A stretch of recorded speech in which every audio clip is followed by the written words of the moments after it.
Oh, that's weird.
Hey, how you doing? This is John, and welcome to John's Long Box. I'm here with Don Chin. It's been a while. Hey, bud. Let me spit out my gum so I look somewhat respectable. Oh, okay. Good to see you. It's been a few years. Yeah, it's been a while. You were one of my first guests to ever come on the show. We talked for a while, and then you came back. Just one day, I was just like, I want to talk to Don again. Like, I don't think either one of us were promoting anything. We just wanted to have a talk. So it's good to hear from you. How's everything going? Life is good. It's full. This project kind of came out of nowhere because I normally, when you're a crowdfunding guy, you start things from the ground up with your own blood, sweat, and tears. And so I had no idea that Dynamite wanted to do a 40th anniversary omnibus. It just kind of came into existence. They were kind of telling me about it earlier this year, but I didn't know they were going to launch it this week. So I've been burning the midnight oil, promoting it and going. I think you're my second show.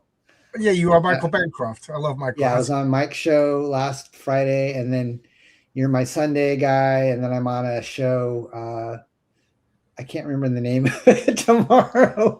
It's got a pretty big following. The guy's name is Chad.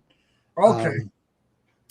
Yeah, so I'm gonna do that tomorrow, and just wherever people want to hear Don Chin talk, I'm an easy lunch.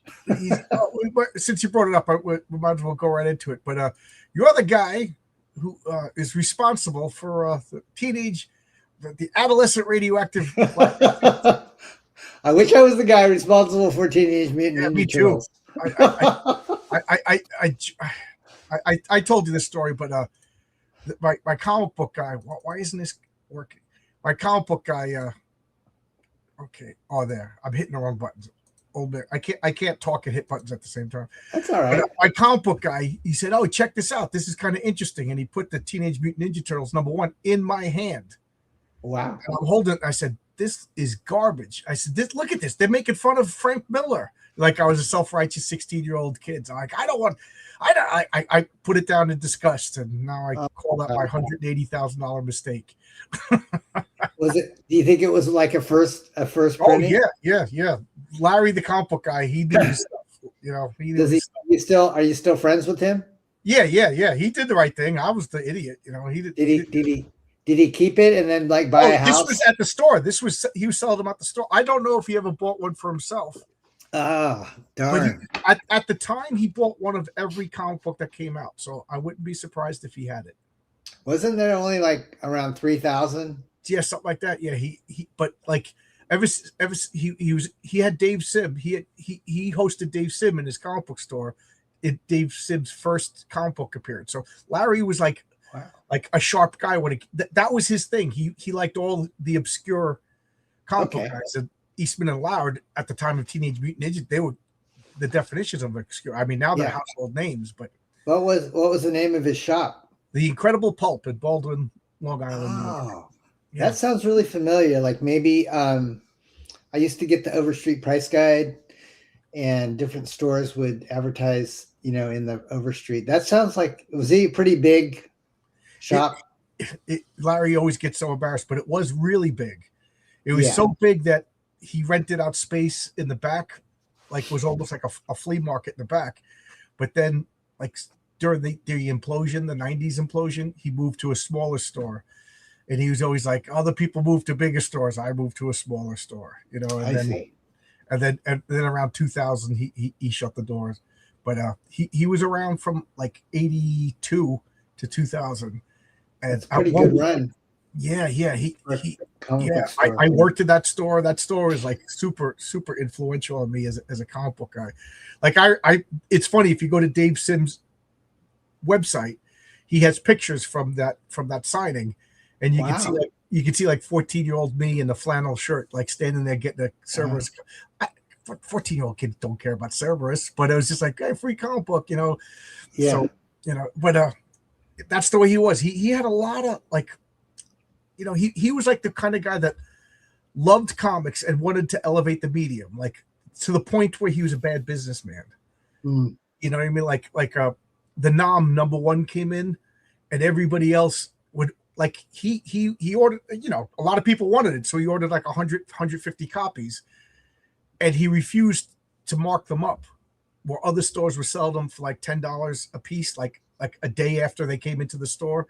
He was like, no, that's unethical. That's unethical. You know what I mean? Like, wow. I always admired him, and maybe I take too much after him because I'm not, when it comes to my comic, people are like, why don't you raise the prices? Why don't you have variant covers? I'm like, that's unethical. Yeah, that's okay. Yeah. I commend him for his business ethics, because he was really good.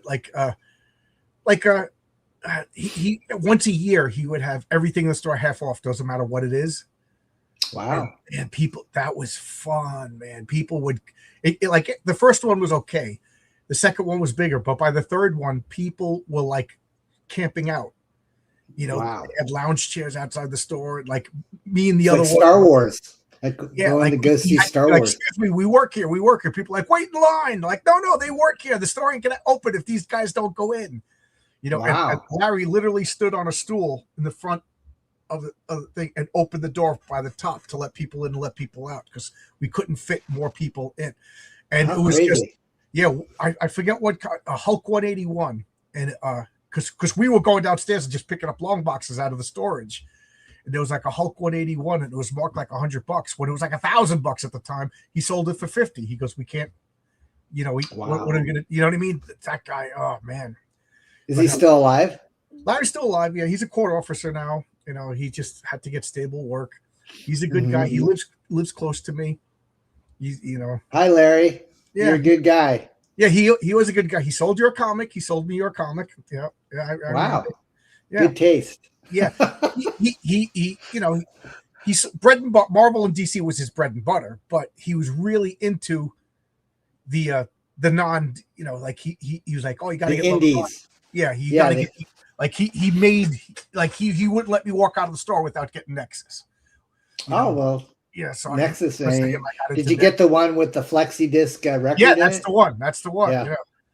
That's what sold me with Nexus, and then, that song actually was pretty cool on the flexi disc, but I loved Baron and Rude's run on that, and then Mike Baron and I started. He's such a nice guy. He actually did some stuff for Parody Press. Have you interviewed Mike? You probably have. Mike's been on the channel so many times. We actually exchanged phone numbers, and he called me a few times to give me advice. I was just telling the story yesterday, but I sent Mike Baron a script. I was like, would you give me some pointers? And he was like, yeah, sure. And I didn't hear from him for like 3 or 4 weeks. So I'm like, yeah, he was just being nice. I'm not gonna bust his chops. So I'm at work, and I told this story so many times, but you never heard it. So I'm at work, and all of a sudden, when you're on a construction site and you're using the porta potty, it's because all choice has been removed. You know what I mean? So I went into this porta potty on the construction site. If you see the movie Train Spotting, that's what the porta potty looked like on the inside. And I'm like, oh my god, and the phone rings as I'm taking care of business. It's Mike Barron. So he's like, I got to take this. So I'm like, hey, Mike, how you doing? And I'm like, oh.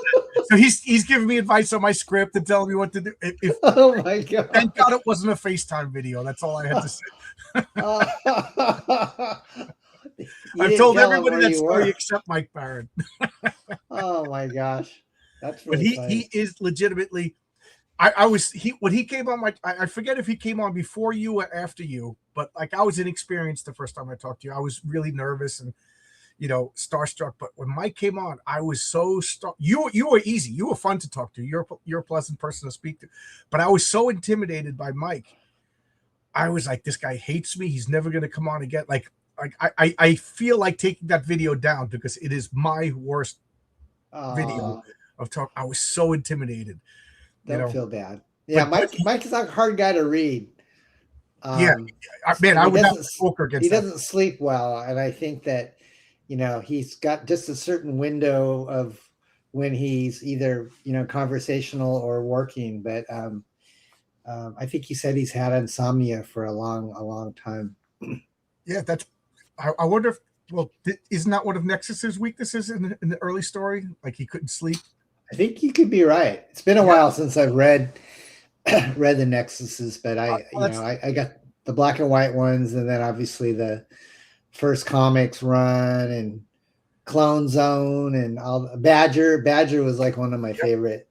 Oh man, we were talking about Larry, who owned the comic book store. He was just like, he couldn't stand Badger because Badger called everybody Larry. So everybody would come to the store and be like, Larry. He's like, yeah, I haven't heard that one 42 times today. Yeah, Mike is amazing. I guess he's like close to 80 now, right? Or something? Yeah. Wow. To be polite, he's an elder statesman. Yes. He's an elder statesman of the comic book industry. He's like you said, he's hard to read. But he's generous with his time. Like who am I that he's going to call me and give me advice? Yeah. He's still going strong. I mean, he doesn't stop. Yeah, that's amazing. Yeah, every couple of months, I'll get a text message on the phone. Hey, John, can I come on your channel? I'm like, of course. Oh, like I'm going to say no to Mike Barron. Yeah. So how's your wife doing? Is she doing She's good? Pretty good. And she reminded me. I said, "Oh, Don Chin's going to come on," and she goes, "Oh, isn't that guy whose in-laws were in The Chosen?" Yeah, so, my brother and sister. Actually, my brother and sister-in-law they got notified they could be on The Chosen, but I think for some reason it got canceled because of weather or during the pandemic or something like that. But I know that you're a man of faith and. I think we kind of talked about that last time. Our wife, you were like in an injury. You were like last time I talked to you. I think you had just had a pretty major. Yeah, I broke my neck. I was in a neck brace last time we talked. The first time we talked was pre neck injury. Second time I was in the neck brace. Yeah, I went to work and I was going to leave early on a Wednesday because Mark Miller of all people said, "Can I come on your channel?" And you say yes. You say yes. Really? Wow. Yeah, because he was in Scotland. The 7 o'clock was like in the middle of the night for him, and he's one of these people who goes to bed early, wakes up early. You believe it or not, he's like a family man with regular. So we agreed at 3 o'clock. I was like, all right, so I'm going to leave work early. It was July and it was hot, and since I still think my foreman did this on purpose. Since I asked to leave early, he gave me this job that nobody else wanted to do. So I went to the roof of the building, and it's called Q deck, and it's basically tinfoil. Oh, so man. I'm working on the roof of a building that's, it's steel, but it looks like tinfoil. Roasting. Oh my God, roasted. Like, of course I had water, but how much just you could wring out my clothes when I came down. And then, so I come down at 11:30, lunchtime, and I'm leaving. So I had my lunch and everything like that. And I was like, I'm going to go home. I got 3 o'clock. My wife is working at home. I got the interview at 3 o'clock. I'm just going to have lunch with my wife at home. And when I drove home, all of a sudden my blood sugar level just collapsed, and I Oh fainted no. while driving right into a tree. Oh. So, Oh. so I didn't realize. I'm going to pull this down so we can finish talking. We'll bring this up, but Sure. I didn't realize at the time. Like that's the thing, that I was in shock. You know what I mean? So what do? The ambulance is coming to put me in the ambulance. What am I doing? I'm calling Mike Miller to apologize. You know, like I'm in it before my wife. You know, and Mike Miller's like, of course we could reschedule. You know what I mean? Yeah. Oh my gosh. And I'm not. I'm like, but I didn't know I broke my neck because I wasn't really in pain. I wasn't, I was in pain from the seatbelt, from hitting my head against the windshield, but I wasn't. How long of a recovery time did that take? 8 months. 8 months. Wow. I And that was what year, John?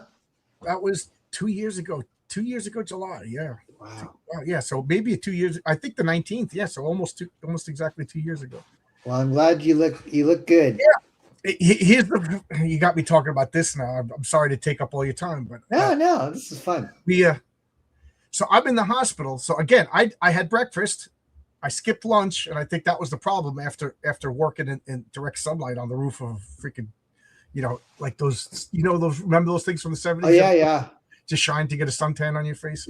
Yeah. So I'm working on that, and I go to the hospital, and they kept me for 28 hours to observe me, and they wouldn't let me eat, and nobody would tell me what's going on. So just imagine how cranky you're getting. So finally, this cute little Korean nurse, just, oh my God, she was just adorable. She's like, I'm like, can you get me some food? Can you get me? And every hour I'm just getting nastier and nastier and nastier. So she comes up, how you doing? I'm like, you better get me. Like I'm yelling at her, and I'm like putting on my shoes and socks, and I have an IV, a painkiller. So she goes, what are you doing? I said, there's got to be a McDonald's somewhere. And she's like, no. She goes, you broke your neck. So that's how I didn't even know. She goes, we're deciding whether or not you need surgery. We can't let you eat. I'm like, how did I break my neck? I'm not in any pain. And she's like, I don't know. Like everybody was scared to tell me, Wow. So they just observed me, and then they decided I didn't need surgery. And then I go home, and this is how stupid I am. So I go home. My wife is crying. She came to pick me up. I didn't tell her what hospital it is because I knew she would just come in, stand next to me, and cry for 28 hours. So I just told her I was in the hospital, and she's like, I was like, what were you going to do? You were going to operate on me? You were going to stand next to me and cry. You know what I mean? So just stay home. Mm-hmm. So she comes, picks me up. I go home, and the day before the accident, I had tree limbs removed. So all over my front yard is these gigantic logs because I told them I want to keep them, chop them up. I'm going to use them for firewood. So all right, I can't go to work. So the day after the car accident, I'm in the front yard, and not only am I chopping the wood, but I got a sword. Oh my! I bought a log splitting sword because I thought it would be fun to swing. So I'm in a neck brace on my front lawn, swinging a sword and cutting wood. My neighbors and I just, my neighbors must think I'm a crazy person. Yeah. And my wife is crying. What's wrong with you? I got it. So I chopped up all the wood, brought it in the backyard. The day afterwards, I was chopping. I had the chainsaw. I was cutting down this big overgrown thing in the backyard. My wife's like, you're crazy. Then the weekend comes. Everything's done. Monday, I go see the specialist. And the specialist says, you know how lucky you are to be alive? I go, what? And she showed the x-rays. She says, your the brain rests on one vertebrae. She goes, that vertebrae is shattered into pieces. And the only thing holding it together is the tissues and the muscles. She goes, at any moment, a piece could break off. She goes, best case scenario, you die instantly. Worst case scenario is you're paralyzed for the rest of your life. And then I got scared, and she goes, don't move. Don't move. You're like, just let it heal. She goes, wait. Oh my gosh. She goes, I don't even want to do surgery. That's how bad it is. And I was like, and he didn't tell her you were out chopping wood like Paul Bunyan. My wife turned around and goes, this asshole was chopping wood. Yes. And she looked like, she goes, what are you, crazy? I said, I never broke my neck before. I'm not in any pain. Like, how could this be possible? Oh my gosh, John, God is shining his mercy on you. After that, I just sat in this chair for 8 months, I mean, everybody dies, instant death. Hey, that's a good way to go. But being paralyzed, up here, that was like, I was like, no, I'm not dealing with. So I turned into like a potato. Good. I didn't know if I was going back to work, but no pain. The day I go back to work, my foreman, the same one that put me on the roof, it's now freezing. I jump in a pit full of ice water, and I'm spinning galvanized pipe, 3-inch galvanized pipe, was putting it on my shoulder and spinning it. It's rigid, hard, heavy pipe, 150 pounds of stick. And I'm like, I thought I was out of work for the rest of my life. I go back to work and this is what I'm doing. I'm like, oh man, it's that perfect adage is jobs don't care about you. Take care of you. Oh man. But that's my story in a nutshell. That sounds like something my wife would probably get on my case about if I did something like that. Well, my wife wasn't wrong. No. But you know how I wasn't in pain. So if you're hurt, you should be in pain. And I wasn't in pain. Like, okay, the day of the accident, I was in shock. I understand that. I was doing stupid stuff. And then they had me on an IV. They had me on like a hospital grade ibuprofen. It's okay. All right. I don't feel any pain. But the day afterwards, I didn't feel any pain. Like the day afterwards, I had a purple stripe down my chest. Like you always see like in the movies, the mayor has like a sash, from the seatbelt. That hurt. My ribs hurt, but my neck never hurt. But I couldn't. Your car was probably totaled, right? Oh, my car was totaled. We about 2 weeks afterwards, we had to go and sign the papers to get the car. We had to take pictures of it for the insurance. Man, my wife, we got there. The guy was like, "Oh yeah, your car's back." As soon as she saw it, she broke down and it was crunched. What kind of car was it? It was a Fiesta, Ford Fiesta. A small. Those are small. Yeah. Yeah, it was a small little car. So when I passed out, I leaned forward and accelerated. But the thing that saved me was because I was on the LIE, and I felt weird, and I said, because it's happened before that my blood sugar just drops. I said I need like a soda or Gatorade or something like that. I'm dehydrating. So I got off the highway, and there was a gas station on my right, and all of a sudden I felt it happen, and I went like this. So I accelerated, but I turned left. If I had stayed straight, I would have went right into either the car in front of me or right into oncoming traffic. You know what I mean? Thank God I went into the median, into trees. You know what I mean? Yeah. Or worse, you could have ran into the gas station, into the gas pumps. Yeah, I could have hurt somebody. So I was getting hurt regardless. So that was like, and then again, I'm in shock. So I'm sitting there, and I'm like, oh my God! And a car pulled up right behind me, and in my mind, this is how I knew I was in shock. The skipper from Gilligan's Island came out. It was a guy with white hair, big blue hat. Alan Hale. Yeah, Alan Hale's coming out as the skipper. And I just started laughing. I go, the skipper's here. And he goes, yeah, that's what they call me. He was the fire chief of my town. Wow. He was on the way to a function. So he was in a full, dress outfit with the blue hat and everything. And they call him the skipper because he looks like the skipper. So I'm laughing, blood all over me, cars crunch, smoke coming out. And I'm like, so is this what happens when you die? Like I'm greeted by the skipper. And then another car behind him pulls over and 2 girls come out. And I go, look, it's Ginger and Marianne. I don't know if I'm in heaven or hell. The skipper, I go, oh my God, that means I'm Gilligan. If you were in hell, this is what I'm saying out loud. And they're laughing. If you were in hell, it would have been probably Mr. Howell. Yeah, Mr. Howell show. But the 2 girls turned out to be nurses on their way to work. Oh, that guy. That's a God thing, man. That's a God thing. So I'm laughing. I'm like 2 gorgeous girls. I'm like, all right, I guess I'm in heaven. I did like Gilligan's Island. So, I'm laughing, and they're laughing at me. And then he called and got ambulances there immediately because he was the fire chief. So, like, if you're going to get into an accident, it was like somebody Ivan says, I should have bought a lottery ticket that day. Yeah, the perfect storm. Hi, Ivan. Hi, Ben. And Alex. And I didn't see all the chat here until I clicked this window. I see and Emily. Hi, Emily. Hi, Emily. How you doing, Emily? We got Ben Savar over here. We got Zach 10. I am having a blessed day. I'm talking to Don. It's a great day. Hi, Zach 10. I still have one of the issues. The 3rd special is fantastic. It's not Teenage Mutant Ninja Turtles, but it's very funny. Thank you. He's heard of you. Liam's divorce lawyer. Lawyers you'll like. Yeah. So So that's what I've done since the last time we've talked. Broke my neck and had a stupid adventure. And now I have a friend who called me. I haven't heard from him in a while. You know how friends, sometimes you just lose touch. And he goes, "Hey, how's your neck?" And I'm like, "It's fine. I have full range and everything." It's the last time I got an MRI, the guy told me, "You never broke your neck." Like he thought the doctors were scamming me for something. I was like, "Oh, really? Go back." Wow. And he looks back. He goes, "Oh, you broke." He goes, "I've never seen anybody heal as good as you." So So there you you go. didn't have to have any surgery. It just No physical Wow. therapy, no surgery, nothing. I just waited it out. But You're a miracle. friends That's called me great. up, and That's he's like, good. "So what did you do? Do you go physical therapy?" I go, "Nothing." He goes, "Oh man." He goes, "I'm in physical." He broke his neck in a car accident. He goes, "I'm Yeah. in excruciating pain. I had to get surgery. Now I'm in physical therapy, and oh my god." And I feel bad for him. There's nothing I could do, but I'm like, I don't know what to tell you. And then 6 months later, he's walking down the street. The car went out of control, hit him, and broke his neck a second time. Oh, So maybe I used up his karma. You know what I mean? yeah. I feel bad. So John, was your blood sugar low because you have like a diabetes issue or?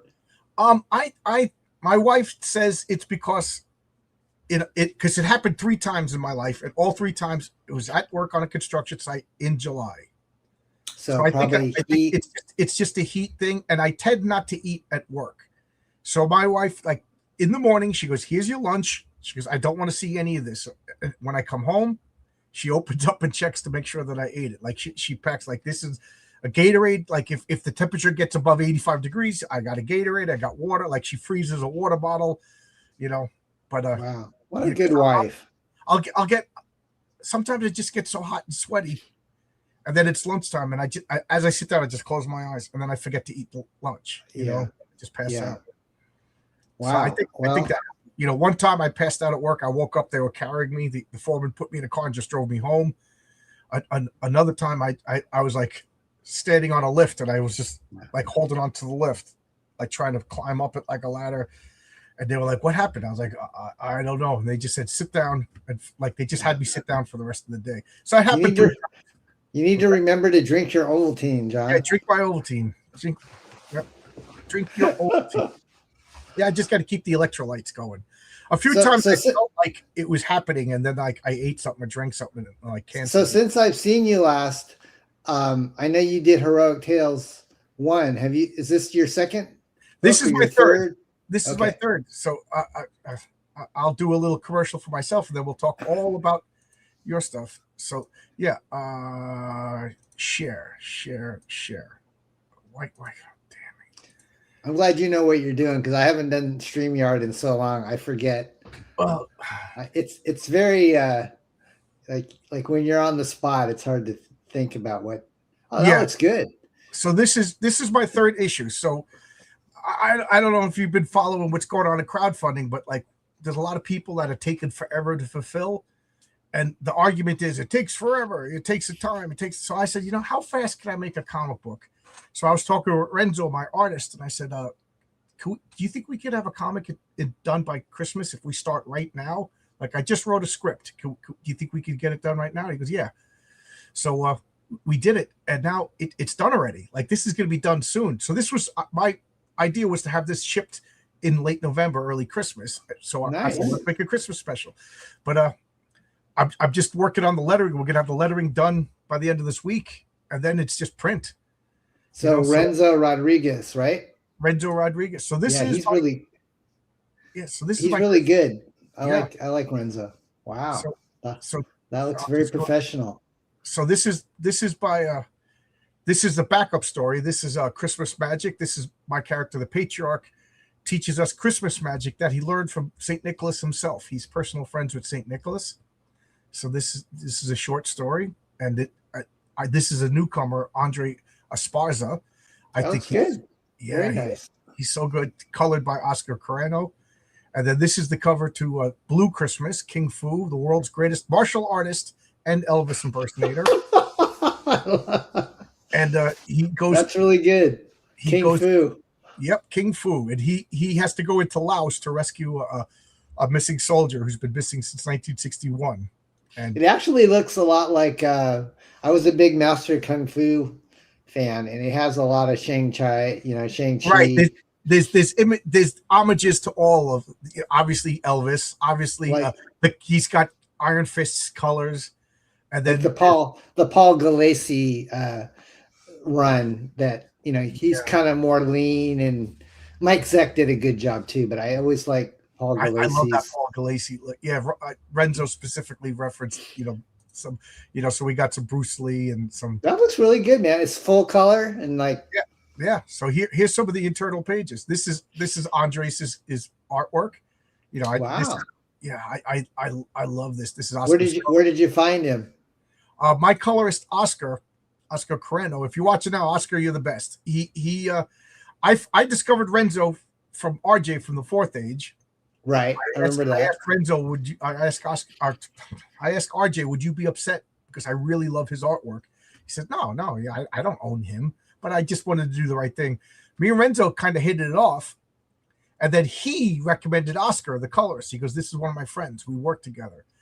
So I was like, "Yeah, sure, I need a colorist." So Where does Renzo live? Is he's not in the United States? Is no, he? he's in Mexico. Oscar's in Mexico. Oscar's an art teacher, so this guy Andres is one of his students. Wow. So he said, because I had trouble with I hired somebody to do this story, and I started to realize after one page, I said, this guy is using AI. You know what I mean? It just didn't look right. It didn't look. So I said, is this AI? No. So I changed the first page to see how he could handle it. Yeah. And I was like, okay, I can't work with you. So I was like, oh man, this is going to screw everything up. And he's like, so he suggested this guy, and I was like, all right, let's do the first page. So this is what he submitted for his first. I was like, you're hired. To the point I already have him working on another story. I think he's so good. Yeah. How old is he? Do you know? I don't know how old he is. Okay. I try to keep things professional. Like Renzo and I have been working together for years, so I know a lot about him. We talk on the phone. But Andre, I thought it would be creepy to be like, "How old are you? Where do you live?" You know what I mean? Like, if he wants to surrender those details, that's fine. Do you have to? I mean, does he understand English? So when you send him a script, yeah, that's cool. Yeah, he understands English. Yes, we no, that looks really good. I mean, that looks like to me that looks a lot to me like the RJ's, the book that he did.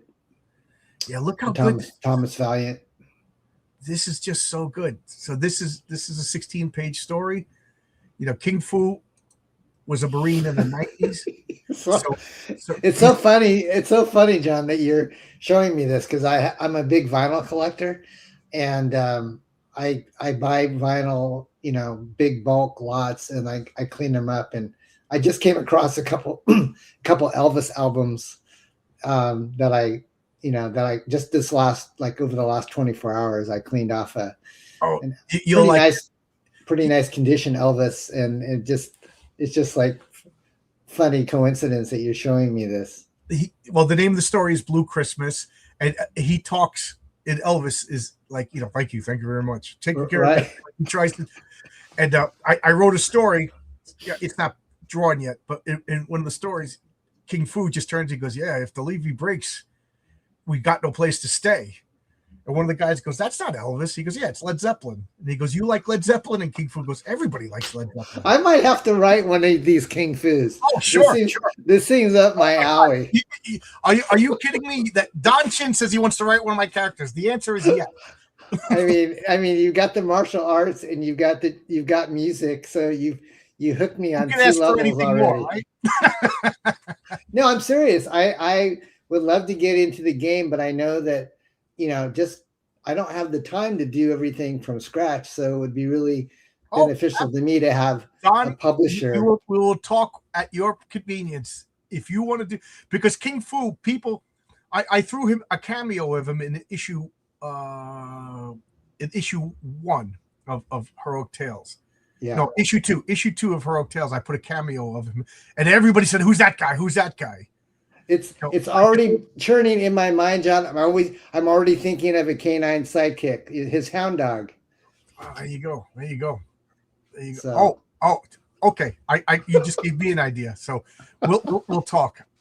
So Oh my look at gosh. the artwork, and then here's my Mary Sue T-shirt. Mary Sue is my other character. Oh, she's The pa- cute. This is the Patriarch T-shirt. This is the Oh, King Fu hoodie. so With you're really coming out with this stuff? I got all this merch right here. Oh wow. Yeah, right I'm here. impressed, man. Yeah, look, This is check this out. great. Check this out. That's the King Fu hoodie right here. Oh wow, that's impressive. Yeah, I got them right here. Please buy So- them. I got a box of these sitting right here. So this book hasn't come out yet, but you already have the merch. Yeah, I already got the merch because I know that the merch always takes a long time. Plus, I got the merch with issue 2 of Heroic Tales. Wow. And I love it, man. This is great. Yeah, and then you could get all 3 of my comics for $25 plus shipping. You know, and then check this out. You could get hand drawn by Renzo, King Fu shaking your hand. This is a goof on Elvis with Nixon. So, you know, the money goes right to Renzo.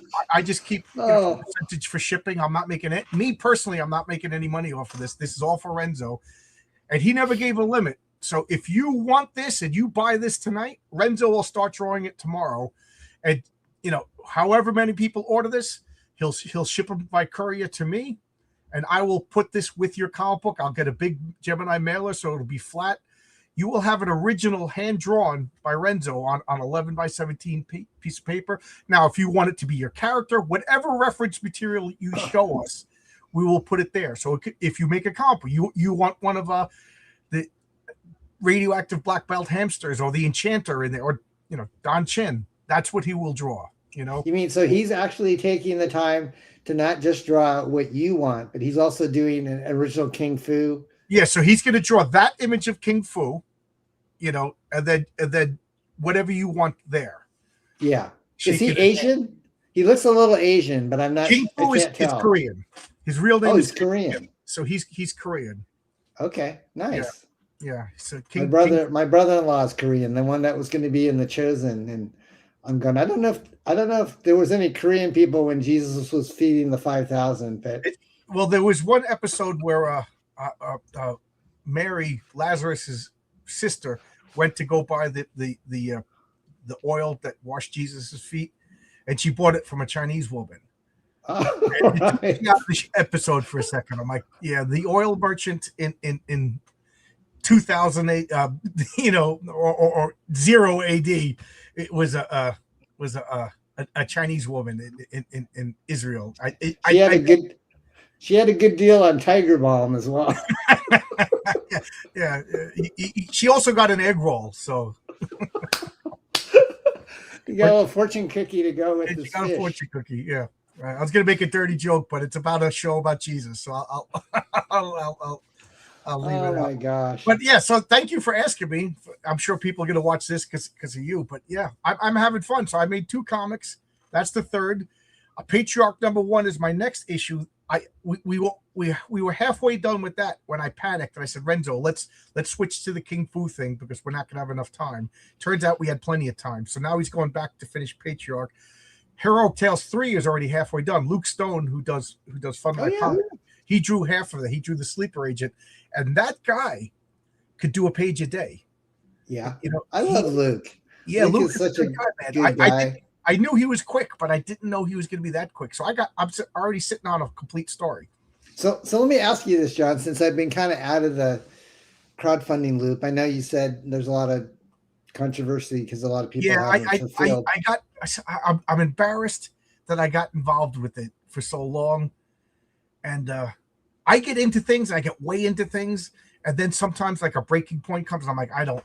So when it comes to drama, there's stuff people email me, what do you think about this? I'm like, I didn't know what was going on. So I just focused like on comics now. But yeah, I do think damage has been done, and I think all numbers are down. Yeah, I was on a stream with Michael, and he said Indiegogo seems like it's been kind of on the decline, but I saw a lot of people that, you know, used to be CG kind of going to fund my comic, and I think that's Luke's. Yes, Luke Stone is the owner of that. Yeah, so he's doing pretty good, I would think. He's integrity personified. Right. I know So, that. like when Ethan Van Sciver wanted to use it, people like, you can't have him, you can't. And he goes, listen, I'm not going to pick and choose who's on my website. If he follows my rules, he's welcome to be on my website. And a lot of people got mad at Luke, but Luke did the right thing. It doesn't matter what you do on other sites. I would be a hypocrite, he said, because my site is my site and everybody's welcome. It's a free speech platform. Once I start picking and choosing people, it's no longer a free speech platform. He goes, but he has to follow my rules. Okay. So Fund My Comic's been around for what? How many years? I think it's the 4th year. Okay. So I'm loyal to it. Is it exclusive? I mean, if you like are on Kickstarter, you can't also be on. No, Luke. Like because Luke, I work with Luke. He helped me. He built my first campaign for me to show me what to do. I made so many mistakes. Like I don't know what I did. Like with the money collecting, I couldn't get it hooked up.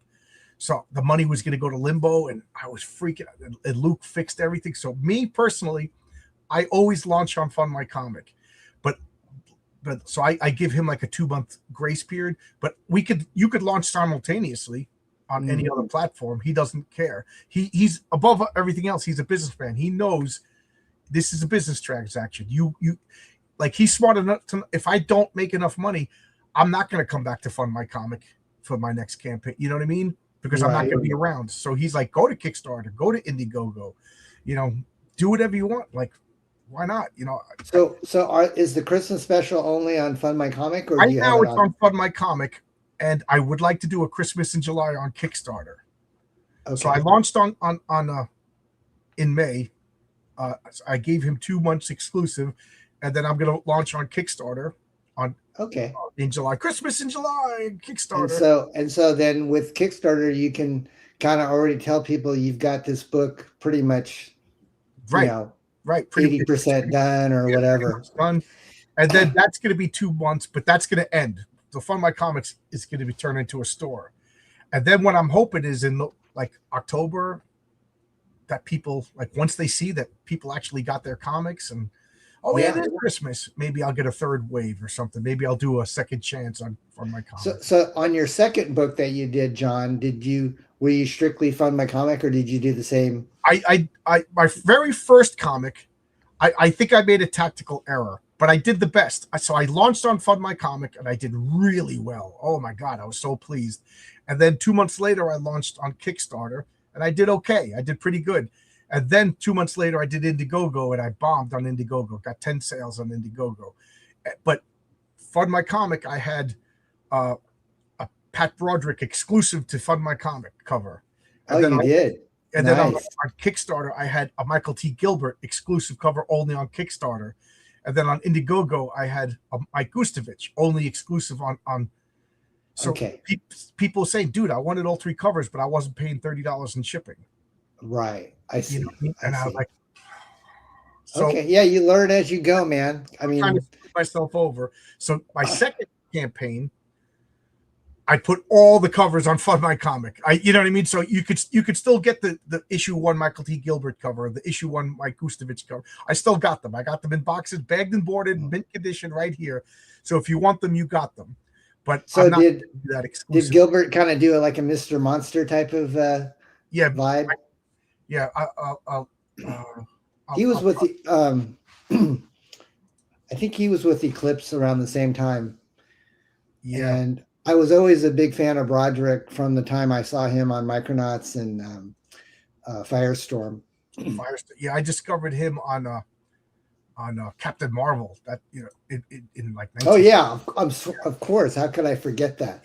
I had some original Captain Marvel pages that I think Bruce Patterson inked. They were just melt in your mouth, but I don't have them anymore, unfortunately. I absolutely love Pat Broderick. He was my first favorite comic book artist, if that makes sense. So I wanted to, How cool is that? I'm glad he's still working. I know he's kind of had some health issues off and on, but I know Mike Baron is still doing his Western.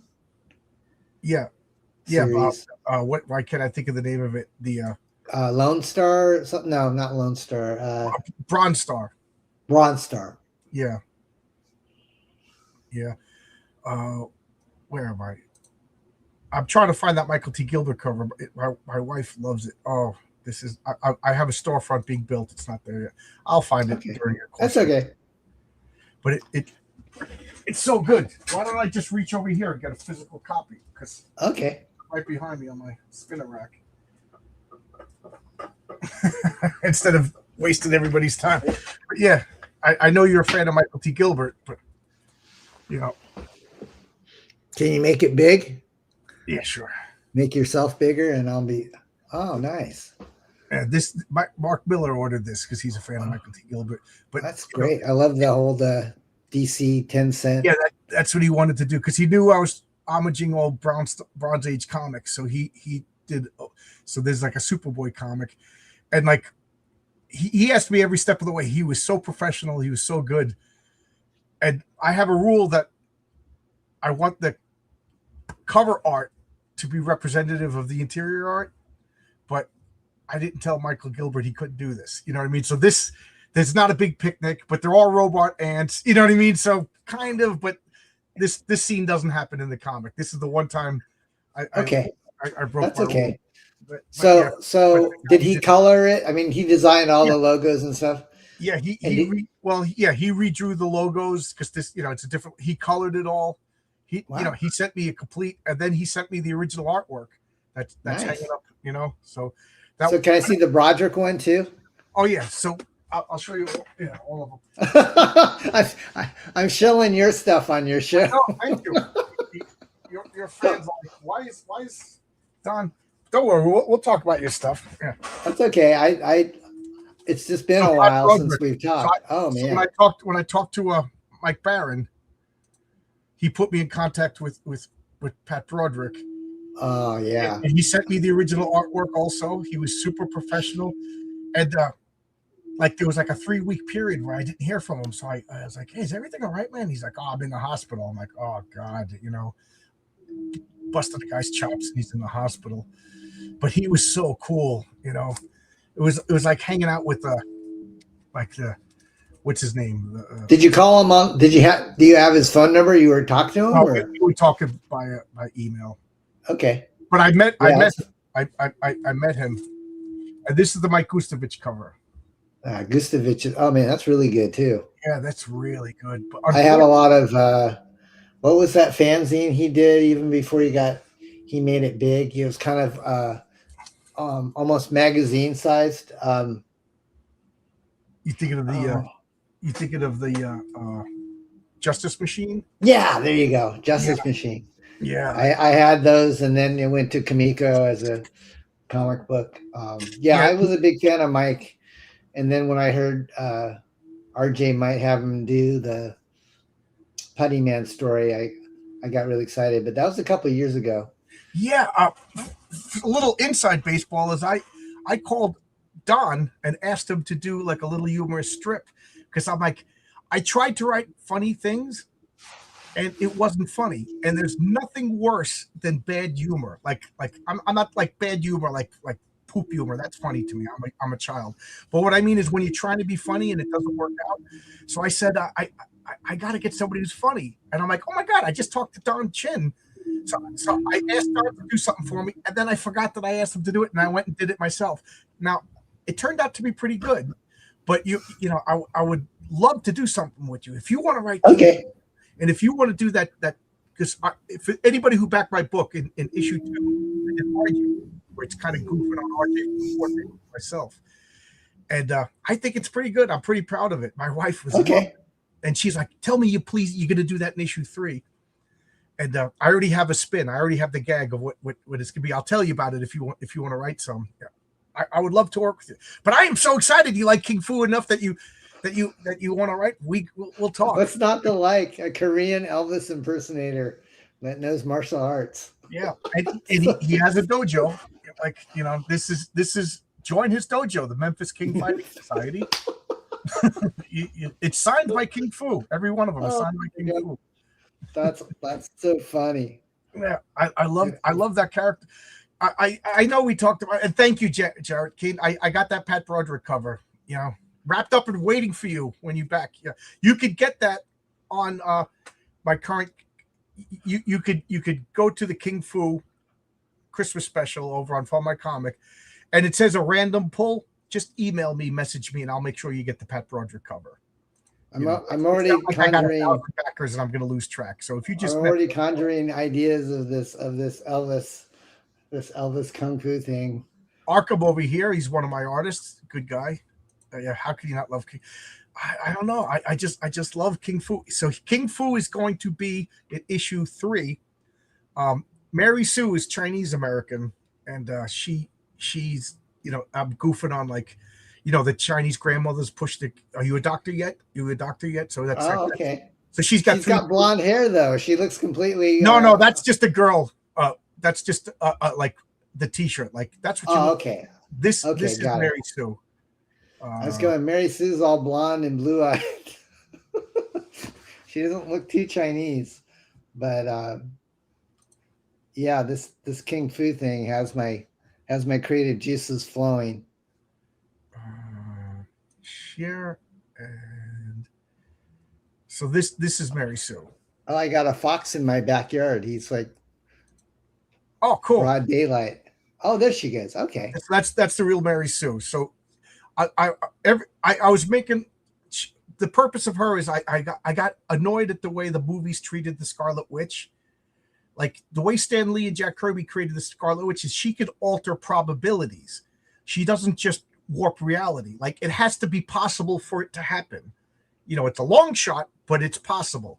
So okay. I made this character, and she has the same ability as what Stan Lee and Jack Kirby envisioned the Scarlet Witch. She could alter probabilities.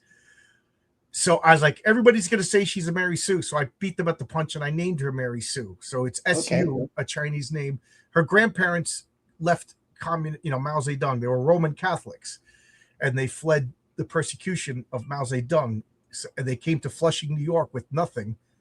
And then their kids, Mary Sue's parents, created Sue Mart. And she grew up wealthy. She's pretty. She's got 3 PhDs.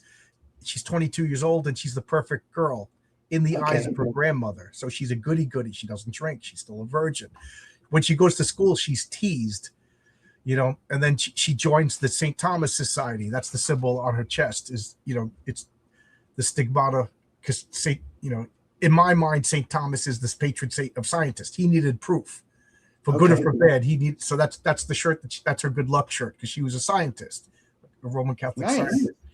And things happen. She now has superpowers, but she doesn't know she has superpowers as of yet. And she did something in this story that a lot of people said they read the story, but I've been waiting for them to tell me what she did. So I don't know if I did bad writing or if it went over people's head or people are just waiting. So issue 3 is me just hammering what she did. And she realizes she has superpowers. And I was like, King Fu has to show up. So Mary Sue, Chinese American, she meets King Fu, and it's going to have like a romance cover. Rini from Fiendish already agreed that she would do the variant cover. So my gosh. So the cover is going to have Mary Sue and King Fu like looking at each other and say, Mary Sue, will she love him tender or leave him in Heartbreak Hotel? You're connected, man. You're connected. She only full-blooded Chinese or half? I'm sorry? Is she full-blooded Chinese or half? Full-blooded Chinese, yes. Okay. She's full-blooded Chinese. Yeah, and she's perfect. She's the perfect girl. So I love all my characters. It's funny, like the Venture Brothers. They always say, "Which is your favorite character?" And they're just like, "Whatever guy I'm writing is my favorite character," and that's the way I feel. I'm gonna have to get your book so I can read up on your universe. Dang, I'm going to have to reread it right now. And there's an oncoming thread that's going on, and Arkham's the only person who knows it because I realized that I left out a story. Like I have all these stories slated out, and I realized, oh man, I left out a story that explains exactly what the threat is in a way that people shouldn't know. So I saw his artwork, and he draws all these squiggly lines and everything. So I made like a very like Lovecraftian story for him to draw, and he's banging it out of the park, man. Who did that cover that you just showed me? The Mary. That was Renzo. That was Renzo. Okay. Isn't he getting better? And like every time I show Renzo's art, I say, this is the best art he's ever done. And I'm not lying, because he gets better and better. Yeah. Better. He kind of reminds me in a lot of ways of like George Perez. A lot of.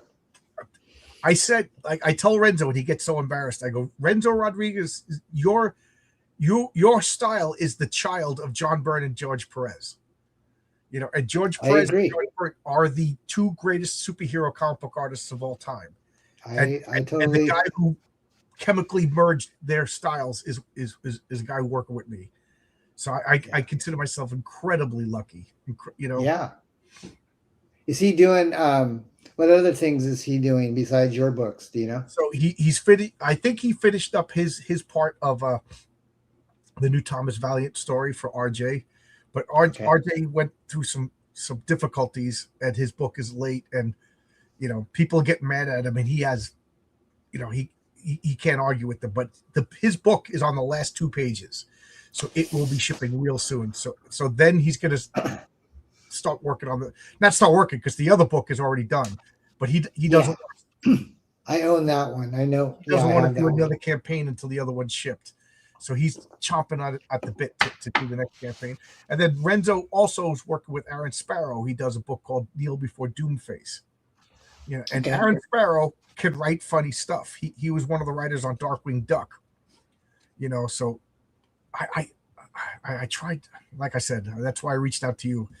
I wrote one joke in all 3 of my comics, and it was like a visual gag, and I guess Renzo drew it different, so I had to take the one joke out. I guess you know.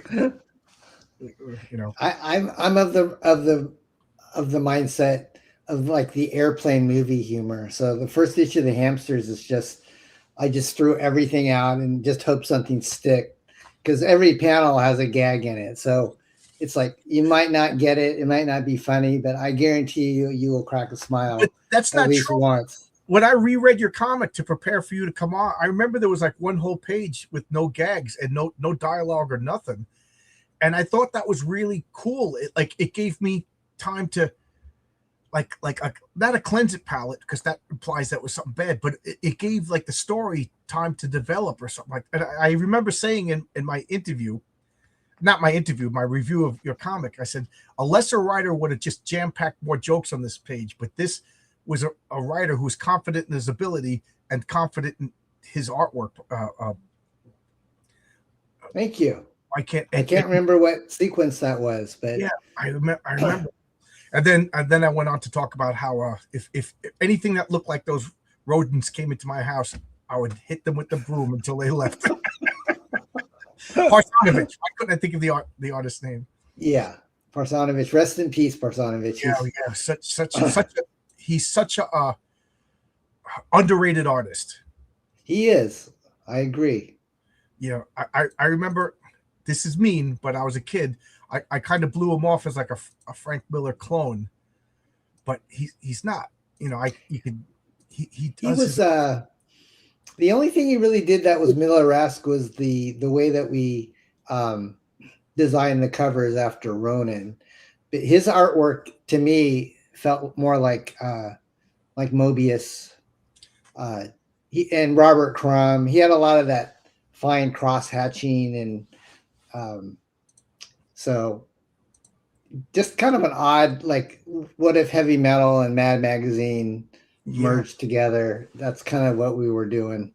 I remember let me know if I'm remembering this correctly, but you said you were living with your parents, and your parents had a Chinese restaurant, and this comic was such a hit that like you were fulfilling books in your house and in a Chinese restaurant. You know, like, yeah. It was, oh my God, I'm a victim of success. What do I do? I got too much stuff. Yeah, I was living with my parents. I didn't fulfill out of the Chinese restaurant, but the first issue, Eclipse Comics said, you know, we'll take a chance on this, but we would rather have you publish it and handle the shipping, and we'll do, you know, we'll basically do the promotion and some of the other in-house stuff. And so when the orders came back and they were like 55,000 copies, I had to go to a local printer and say, have you guys ever done a comic book? Because I need 55,000 of these. And it was like the biggest single order I think they'd ever seen from somebody other than this. It was a newspaper press. And so here I was, probably in my early 20s, and this book comes out, and I had no idea what I was doing. How old were you at the time? I was born in 63, and then Hamsters came out in 86. So probably about 23. Okay. Yeah. I was just finishing college. I think I was a little younger than that, but maybe not. Anyways, there were just stacks and stacks of boxes at the printer, and we had to call UPS, and I was loading trucks full of these comics. And after that, comics are heavy, man. They are. Eclipse basically said, okay, well, now that this is such a big hit, we'll take over publishing if you want to keep it going. So I said, okay, let's do that. Yeah, I'll write the scripts, mail them to you. You carry the heavy boxes. Right. Yeah. Yeah, I don't want to deal with being covered in dust and all this after the first issue. It was fun though. I mean, I made good money, and overall it was enough for me to make a down payment on a house, so I can't complain. Oh, good for you, man. I wish I had that problem. That was the heyday, man. When you were in the indies in the 80s, I was telling Bancroft, if you had a good book, you could sell 30 to 50,000 copies. Yeah, you could make some serious money. Make some real money. Now, was it enough that was your full-time job? Did you have to do something else? Because obviously, I'm a construction worker still. I mean, right. I make this is still a hobby at this point. At the time I was going to college, I was still half owner of a comic book store, and I was doing okay with that. I mean, it wasn't like enough to really retire on, or it was just something to earn some money while I was going through school. And then once the Hamsters hit, and I saw how much I could make from writing and publishing, I basically told my partner, I'd rather just kind of go into the comic book writing and publishing business. And so I did a few more projects with Eclipse, and then Eclipse folded. So that's why Bill Mouse and I and my wife created Parody Press. And so after the Hamsters ended with Eclipse, we tried to kind of revive them with Parody Press. Yeah, Eclipse was, like I say this all the time, is one of the most important comic book companies that people today don't really know about. Like you got to be an old timer like myself to remember. But RJ had you on his channel, and then you came on my channel, so you were like either my second or third guest. And then we talked about Eclipse, and I said, I wonder if Kate Ironwood is interested. And I just looked her up, and she came on my channel, and we talked for like 2 hours. And she did? Yeah, she if you go back, it's one of my old, she had an avatar because she was all, it's nobody wants to see an 88-year-old woman. But man, even if I don't know, I got to see how many views that's got, but man, wow. She was one of my comic book heroes, and I'm so glad I got to talk to her. How cool is that? I have not talked to her in ages. I know I didn't even realize she's 88. Really?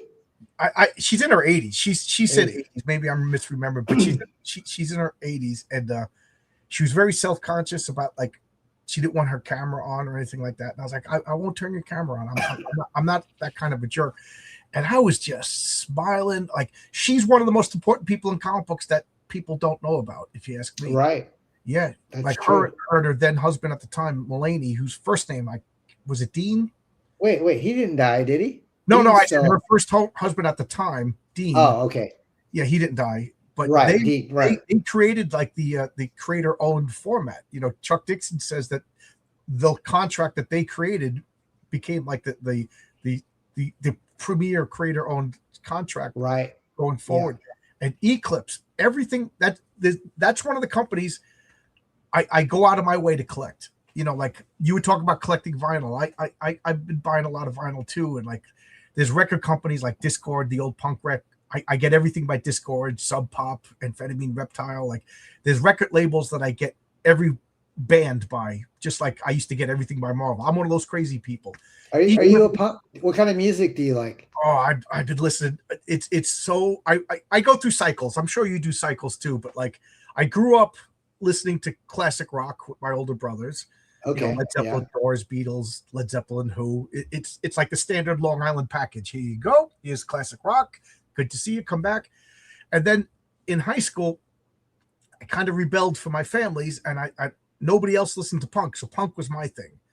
So like I was just talking yesterday on YouTube about Patti Smith was like my doorway to punk. Oh, man, and I said everybody in Long Island liked the Ramones, so I never really considered them punk because they were just popular.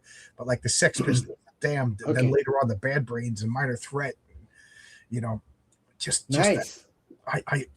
And then I got into like grunge. I was in college when grunge came out, so Soundgarden and Mudhoney and the Melvins and all that stuff. And then I went, and I'm still in it. I got into jazz, so I've been listening to Miles Davis, stuff that I never listened to. And then I went to a huge big band phase, listened to all the 40s stuff that my father liked.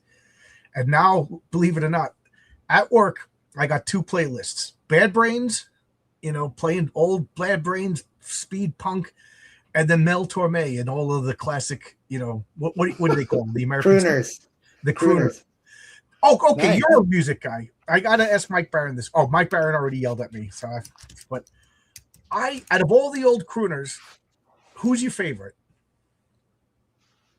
Oh man. It's funny you mentioned Torme. I'm familiar with him, but the vinyl that I have of him, it's in really. I have 2 albums of his. One's really pristine, but one that I have that I like a lot is just because it was colored. I think it was like a red translucent album. So whenever I see those when I'm cleaning, I'm always amazed that here's this record from the 50s and it was a different color than just black. Because I think a lot of collectors now, we like the vinyl that are colored, whether it's tie-dye, or I think Bon Jovi did a Slippery When Wet reissue that was like, it had water in between the 2 sides. Oh, that's cool. And so you can hold it up and you can actually swish it around and the water's going, making like water patterns in between. I remember Slayer had one that looked like there was blood dripping on it. Blood, right. Yeah. Crooner wise, gosh, that's a good. I'm not really a big into crooners, but I would maybe say an album that I just spun that I was thinking, I don't really know much about this guy, but he's good. It was Bobby Darin. Okay. Bobby Darin. Sinatra. I mean, he's pretty. I don't know if you consider him a crooner. Yeah, he's like the original, crooner. But I like Bobby Darin. I'm kind of fascinated by Bobby Darin for a while. Actually, I have a story that's inspired by Beyond the Sea. Yeah, I love that song. I think that's perhaps the greatest American recording of music ever. It's Beyond the Sea. There's so much energy in the way it slowly builds. And at one point, you could just hear Bobby Darin get carried away in his vocals. Oh, man, I freaking love that track. It's so to the point I can't listen to anybody else do a version of that. Bobby Darin did the definitive, but I can't help but think of that as a Lovecraftian horror story. If you, really?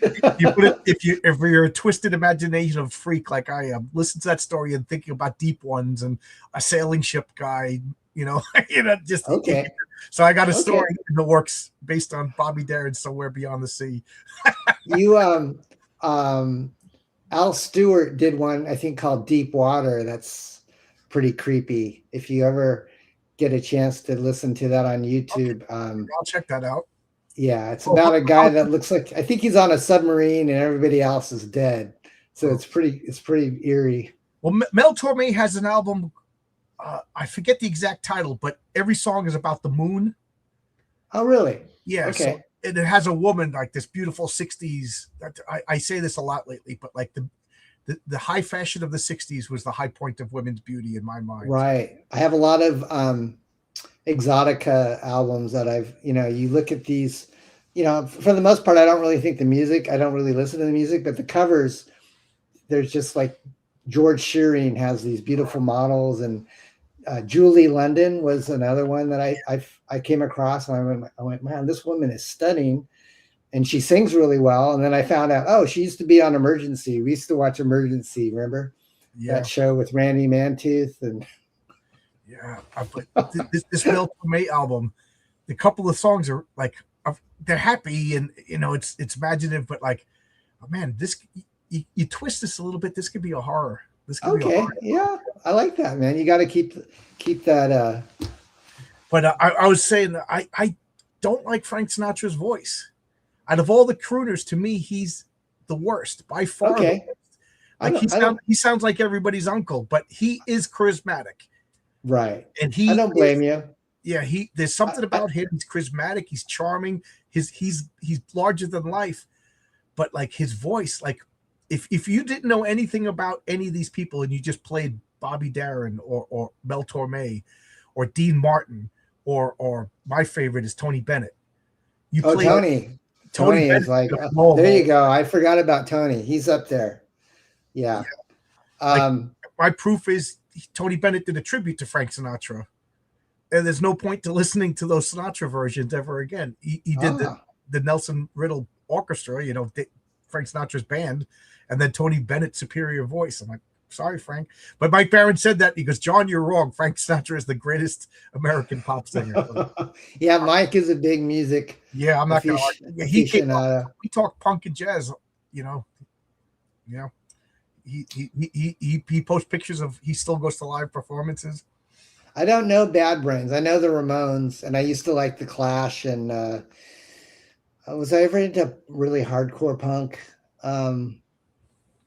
Not really. I mean, did you like Black Flag and those guys? Yeah. Or I love Black Flag. Black Flag was just like I always said. Black Flag was the Who, because what's his name? Henry Rollins. No, not Henry, the guitarist. Greg Ginn was this tall, geeky guy with the big nose, all skinny. He looks like Pete Townsend. And Pete Townsend says that he was picked on and made fun of, so he just stayed home and took his frustrations out on his guitar, which is why he got mad and smashed things.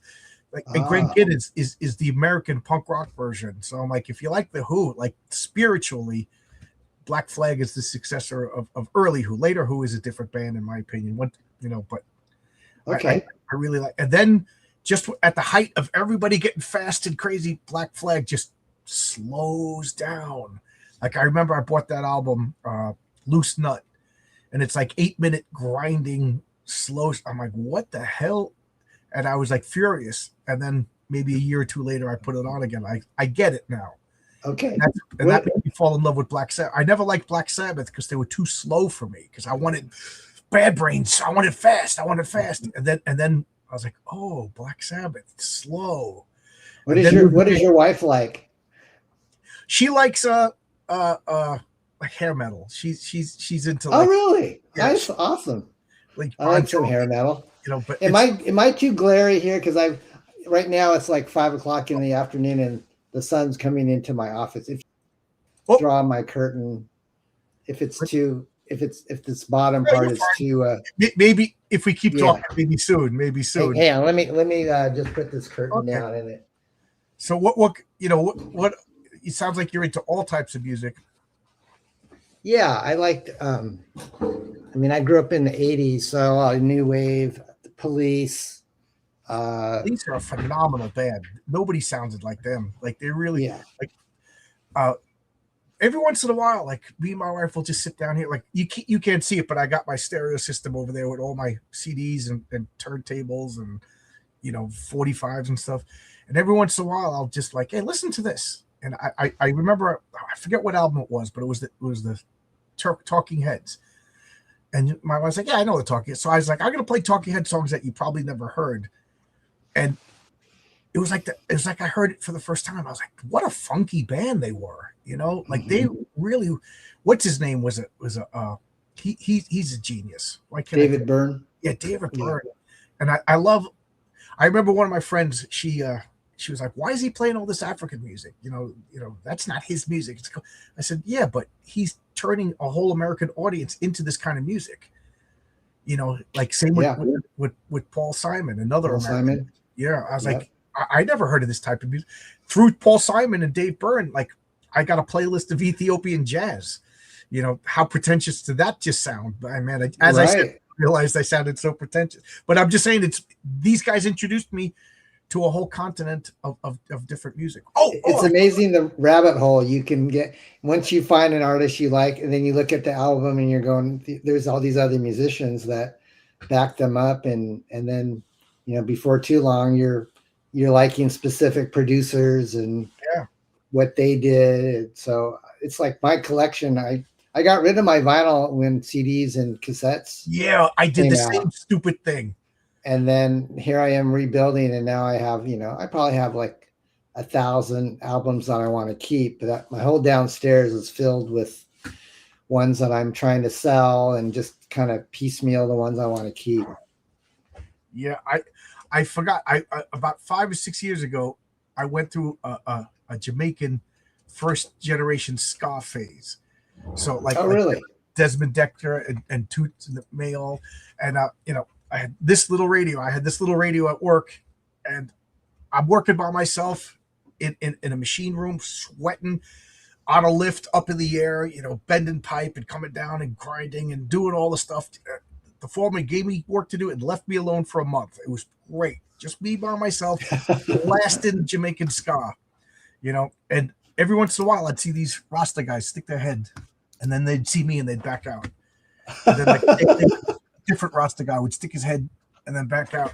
And then one day all three of them came in. They go, "Is this you listening to the good jams, man?" I'm like, "Yeah." Because that's not what I expected. I expected a Rasta man in here. He goes, "But for 4 days you've been listening to the good jams." I'm like, "Yeah, come on in." So they brought their stuff in there. We all hung out. You know, I would have lunch in there, my coffee break in there, and these three carpenters, the long dreadlock guys. Did they share some of their Jamaican food with you? Oh yeah, my wife and I went to Barbados, and I fell in love with Jamaican curry. Okay, yeah, nice. Yeah. We got the roti. Nice.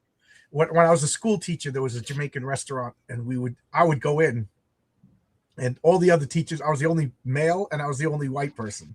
So I'd go in with the other teachers with a group of black women, and we'd sit down, and it was all fine. Then one day I went in there by myself, and the whole restaurant just like looked at me, like everybody, customers stopped eating, you know, white guy's in here by himself. He must be a cop or something, you know, and the waitress like, "Oh, that's my white customer. And, how you doing?" And, you know, oh, that's cool, man. That place. I gotta go there. It's far away now that I moved way out in Suffolk. Yeah. Sweet. Yeah. Well, you're an easy guy to talk to, man. I could talk to you for a long time. I know, and we didn't get your book yet. That's my thing is within 5, like, I'm a construction worker, you know, and one of the things about construction workers is you say hello to a lot of people, and unfortunately you say goodbye to a lot of people, because the foreman's like, "Okay, you and John, we need you to go do this." So now I got a partner for 2 weeks. So for 2 weeks, I'm working, and this job is 12-hour days. So I'm working with this guy 12-hour days for 2 weeks. We talk, you know, I know everything about him, and then, okay, go do this. And now or he goes on vacation, or he gets transferred to another, you know, but like after 10 minutes of working with me, like, we're best friends, you know. I don't recognize I never saw you with the beard. He's referring, Jim is a longtime friend of mine that drew a Beardzerker cover. And when we promoted Beardzerker, which is basically what if Keanu Reeves, as his Bill and Ted persona, was in a coma for 40 years and then wakes up, but he's ultra shredded and he wants to save the world. So we gave away these beards, these fake made in China beards with the campaign. Okay. And so every once in a while on a stream, I would wear the beard, but the hairs would break off and get in my mouth, and they were not very tasty. No. So he's just making fun of that old book. Jim was the original artist for RJ from the Fourth Age is Crom the Destroyer. That's right, Jim. Yeah, I'd love to work with Jim someday. I think Jim has a John Byrne-esque style that I would love to see him draw some of my superheroes. Jim is professional and on time, and to be honest, we weren't gonna have an extra cover, but he did a Bill and Ted homage of Berserker, and I love this so much I want to put it in the book. And we had I can't remember who colored that, but whoever did it, I mean, it's poster worthy. Yeah, Jim's a good talent, good talent. Yeah, someday. So Jim, when you got a hole in your schedule, reach out. So I guess we've been talking so long. Let's talk about this. Talk about campaign. Yeah, we talked about my campaign for a good 20 minutes. Yeah, let's talk about your campaign. So yeah. So the Hamsters Omnibus. This is 40-year anniversary of the Black Belt Hamsters when they first came out, and Dynamite Comics is my publisher. They're pretty big name in comic books. So they came to me and they said, we want to do an omnibus. And I said, that'd be great. So I got together all the different issues that I had done over the years, and I sent them to them. And the Hamsters also had a good 4-issue run in 3D. Oh, there you go, Sigmund. Yes.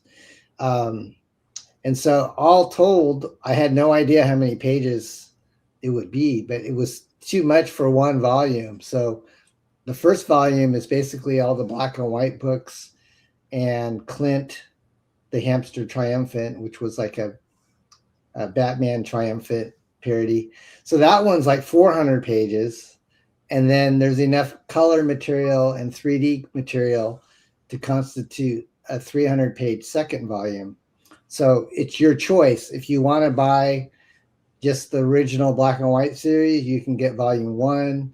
And if you want to see the color and the 3D books, you would get volume 2, or you could just buy everything and there's a package deal if you get both. And there's different hardcover editions, soft cover. They're even reprinting number 1 with a hollow foil cover. So, the tiers start around 20 and they go all the way up to I think 195. Oh my God. Look at little baby Don over there. Yeah, that was me around 1990. Oh my God. 1992 when I was. You could have been King Fu back then. I could have been King Fu, my secret identity, man. Look at that. Look at that. Yeah, I remember these. I remember all of these covers. Yeah. Yeah, we basically Can you believe it's been 40 years? Goes by fast, man. It does. I don't feel like I'm 40 years older. I still, you're like me. You're a kid at heart. Yeah. I remember these. Oh, man. I might get emotional. I remember these. I remember being in the comic book store. Yeah, look at that. I mean, I've never had my work collected I've had a trade paperback, but this and a hardcover, but this is like the deluxe treatment. I mean, they're doing slip cases and they're having me, different prints and stretch goals and yeah, exactly, Jim. Sam Keith, you did that. You got a lot of talent that. You discovered a lot of guys. I did with Eclipse, and then Entity Comics. We hired a lot of people that are doing big things. But Sam Keith, this was the series that Sam first got his first penciling work, and he helped co-plot 3 issues with me. And then not too long after that, him and Mike Drigenberg got hired to do Sandman. Yeah. DC. Yeah. Arguably two of the most influential artists in the 90s. So maybe Neil Gaiman saw our Hamsters and our Enchanter book, and he says, I'm going to take these talents away from that Don Chen guy. Yeah, he said, yes, I can't have this guy getting successful. And he crushed your dreams. So, yeah, you can see there's a list of, they asked me to put a list together of all the creators, and I went, wow, this is a long list of people. Oh, wow, Patrick Parsons. I didn't know that was his real name, Parsons. Yeah, it's weird, John, if you Wikipedia him or go online and you go, who's Parsonovich? Some people say his name was Chris, and I have no idea where that came from, but it's something I have never been able to scrub off the internet. His real name was Patrick. Crushing that internet goal. Yeah. Thank you, Ivan. But wow, I didn't know. I mean, Brent Anderson, Michael Irving. Wow. Keith Champagne. Yeah, Keith is yeah, you got to let Yoko get in on that, right? Yeah, Yeah. Yeah, my wife colored some I know. But is it hamsters. Mike Martin who did Snowman? That's Mark Martin was Nat Rat. Oh, okay. Remember Ron Nat Rat Lim, I in the forgot 80s? Ron Lim. Oh, wow. Yeah, Ron Lim did a cover. I work with Matt Martin, who's the snowman guy. Oh, okay. Okay. But he didn't work on the hamsters, although he probably would have done a really cool hamsters. Oh, yeah. Well, he's a great artist. There's Keith's work right there. The color hamsters were never in color with Eclipse, except for the exception of one issue of Target Airboy, which was a crossover that Chuck Dixon and I wrote with Sam Keith artwork. And unfortunately, I think because McFarlane owns the Airboy publication rights, I don't think that's going to be in this. But if you want to see the hamsters in color, that's the only Eclipse book that. Can I brag for a second? Can you brag? Can I brag for a second? Sure. Chuck Dixon's been on my channel a few times. We just get along. Like we it's like two little goofy kids laughing and joking. Like we set aside an hour for conversation. 3 hours later, we're like, oh geez, our wives are calling us. We got to go eat dinner. Wait, who's been on your channel? Chuck Dixon. So, oh, okay. So I was just like, wow, I wonder if I could hire Chuck to write a story. And he was like, what do you got? He never told me his price. He just said, what do you got? And I pitched a couple of ideas. And then I didn't hear back from him. I'm like, oh, well, I guess Chuck, whatever. And then I get an email. I open it up. It's the first 6 pages of a script. And he goes, Tag, you're it. You write 6 pages. And we go back. Really? And Is that out yet? No. We're still working on it. And I'm like, oh my God, how much money do I owe Chuck? What if he's charging me $2,000 a page? I was like, oh my God. So I was like, Chuck, what do I? And he goes, I don't want to give the details out, but let's just say it's good. So, I'm waiting for Chuck to get back. That's nice. Yeah. I was a big Airboy fan. And so I was just chomping at the bit with Eclipse thinking, what kind of crossover could we do within the Airboy universe? And I think for some reason they didn't want to fully give me the reins to put Airboy in. So if you look at the cover of Target Airboy, it looks like it's the shadow of Airboy in the crosshairs.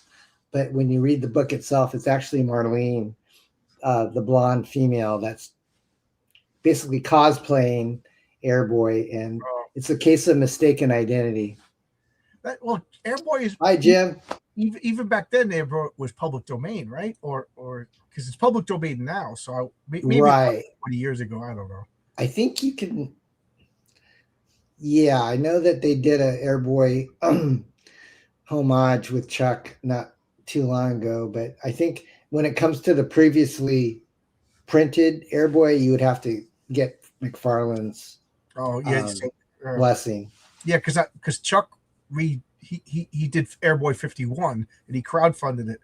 That's it. And it's almost like another reboot. Like like if you read the Eclipse Airboys, I think you could appreciate it a little better, but it really is its own thing. It's almost like a reboot without being a reboot. And now it makes sense if McFarlane owns it, Yeah. So, I think in that Airboy 51 you mentioned, they got Sam they took the cover that Sam did for Airboy, Target Airboy, and they, I don't know if he redrew it or they just repurposed that as a print for Chuck's crowdfund. Can I play this trailer? Yeah, sure. It's just me shilling. Let's chill. Hey everyone. Hey, this is Don Chin. I'm the co-creator of the Adolescent Radioactive Black Belt Hamsters, and I wanted to let you know that there's going to be a very exciting project coming out on Kickstarter with Dynamite Comics. It's the official Adolescent Radioactive Black Belt Hamsters Omnibus in 2 huge volumes. You're going to see all the original black and white issues collected. There's going to be Clint, Hamsters 1 through 9, Hamsters Massacre the Japanese Invasion, the Dynamite Comics reissue, and also lots of bonus material that you guys have never seen before. I'm so excited. This has been a passion project of mine for many, many years to see that collected. And this is the first time we've ever done a big collection like this. We're going to have artwork by Karsanovich, my good friend Sam Keith. I mean, this is stuff that is really dear to my heart, and I think you're going to love it. We're going to have a trade paperback edition. We're also going to have a hardcover edition. And I just can't wait for it to get into your hands so you can enjoy it and laugh again. This is a project that I created back in 1986 when I was in college. It was just kind of a one-off, going to be a one-off spoof of the Ninja Turtles, but it just kind of took on a life of its own. We even made it on the show Jeopardy, and David Letterman mentioned them. So I don't know what else to tell you. You just have to check out this book for yourself. It's hilarious. It's bonkers, very off the wall, and I don't know what to tell you other than just to check it out. It'll be a great time, and I'm sure you're going to enjoy it. See you on Kickstarter.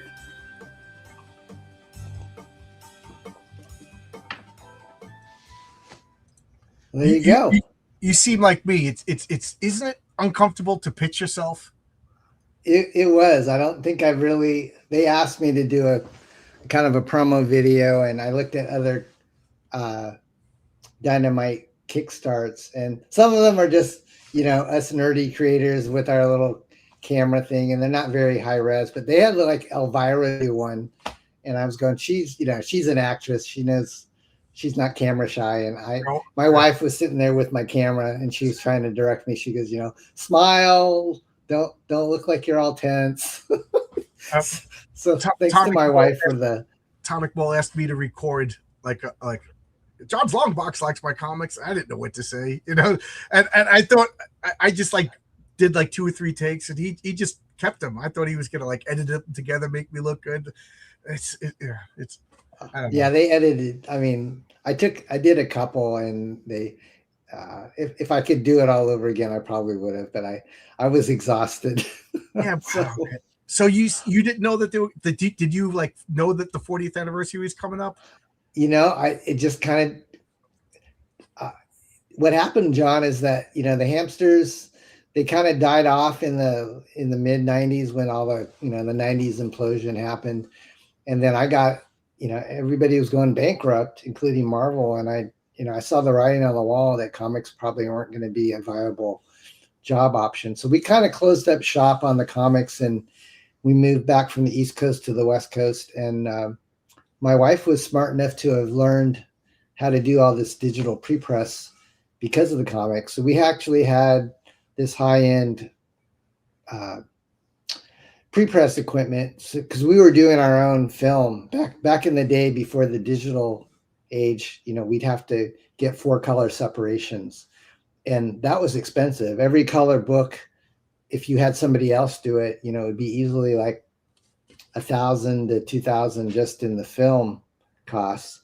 So my wife said, you know, maybe we should get our own equipment and do our own film. And so we did that.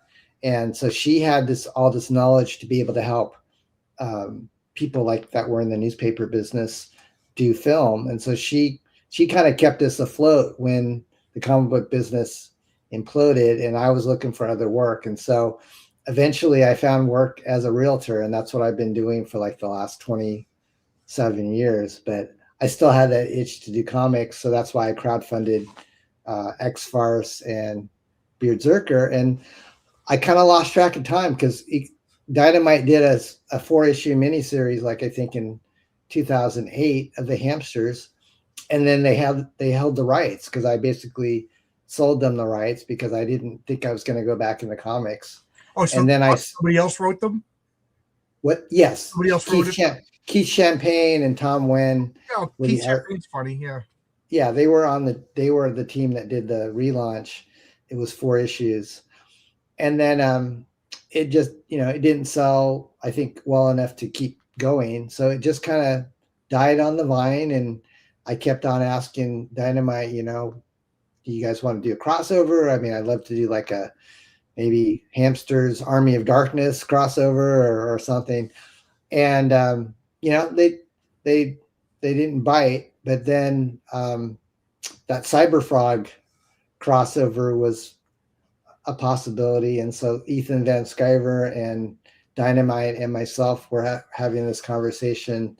Wouldn't it be cool to have the Hamsters and Cyberfrog together? So we were working on it, and EJ Morges, he penciled probably like 10 pages. It looked really good, and they were going to have Ken and White do that. So I was thinking EJ Morges and Ken and White that would be just amazing. And then the whole Comicsgate thing exploded, and Dynamite and Ethan didn't, see eye to eye on a lot of things, and so Ethan kind of pulled out, and so did they. And so I had this 40-page Hamster Cyberfrog story already written, and it'll never see the light of day.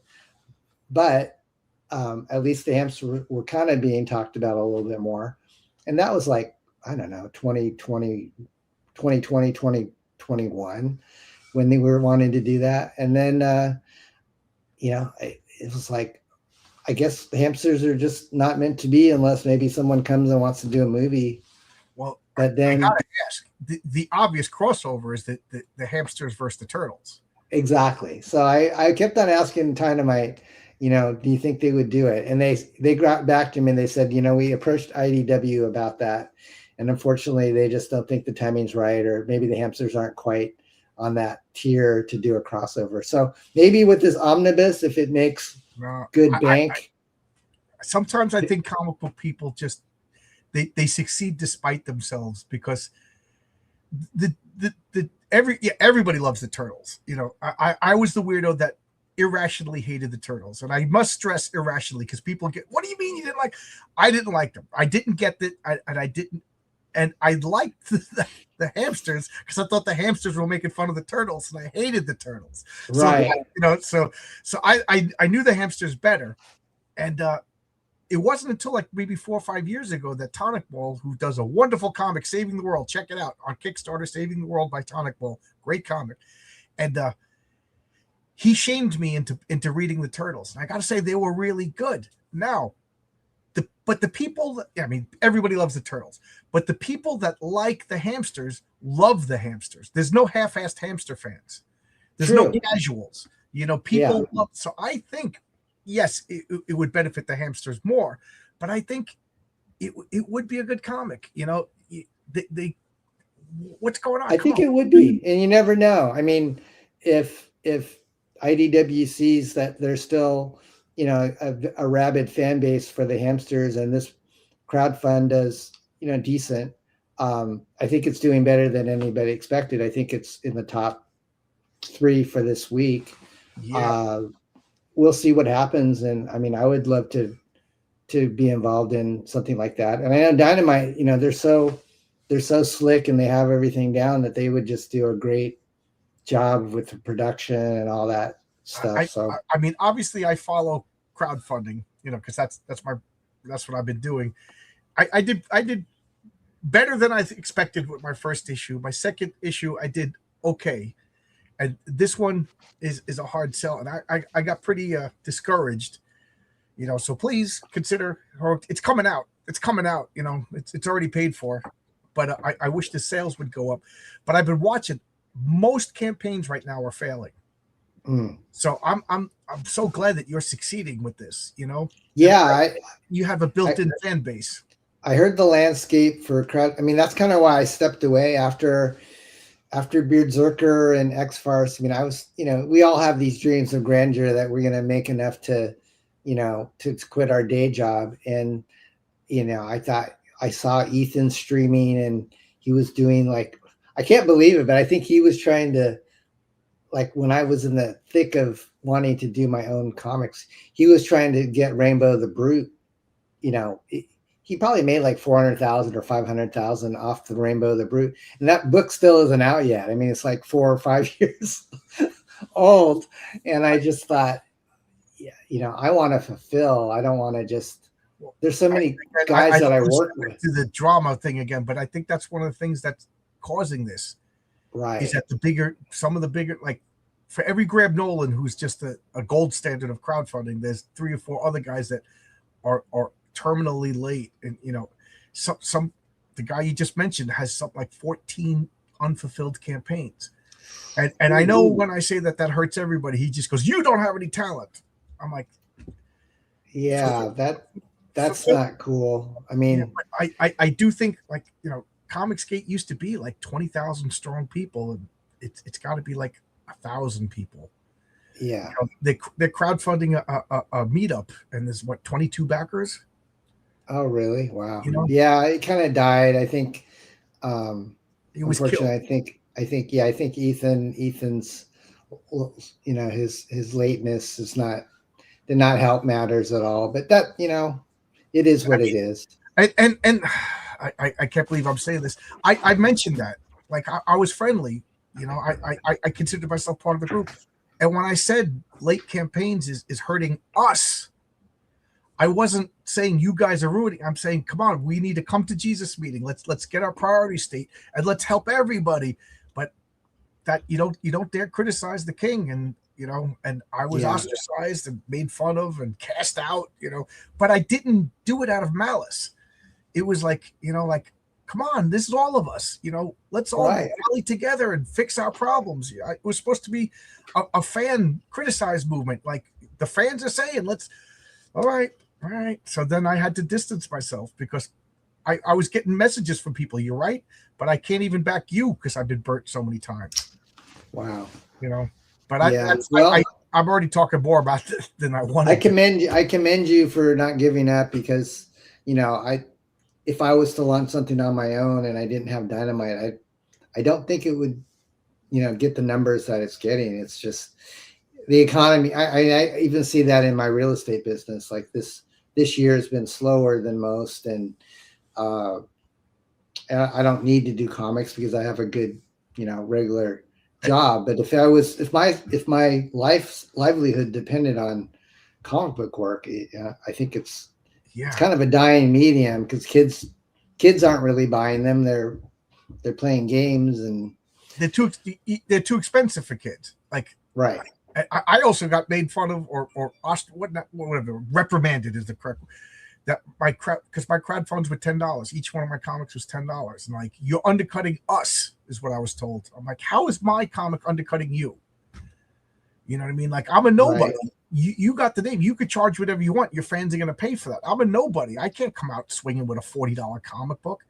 You know what I mean? That would have been a death deal. So, do you think that you would like ever take your existing comics and like maybe try to go through like Filbo distribution and make a lower priced floppy or something like that? Yes, that is my goal, is to get into comic book store. I love comic book stores. I want people. I want to go in and take a picture with my comic book next to an issue of the hamsters, next to Wonder Woman and Superman on a rack someplace.